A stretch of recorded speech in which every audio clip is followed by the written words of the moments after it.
जुड़ जाता है और इसको खून में शामिल ही नहीं होने देता, जिसकी वजह से पथरी नहीं बन पाती।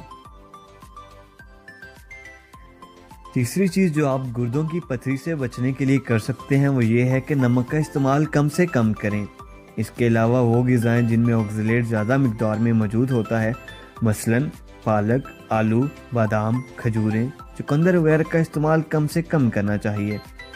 जब भी ऐसा कोई मरीज़ डॉक्टर के पास जाता है तो डॉक्टर गुर्दों में पथरी की मौजूदगी का पता लगाने के लिए चंद टेस्ट तजवीज़ कर सकता है, जिनमें एक्सरे, सीटी स्कैन और खून और पेशाब के टेस्ट वगैरह शामिल हैं। गुर्दों की पथरी के इलाज के मुख्तलिफ तरीके हैं जो कि पथरी की नौयत और उसके साइज़ पर मुनहसिर हैं।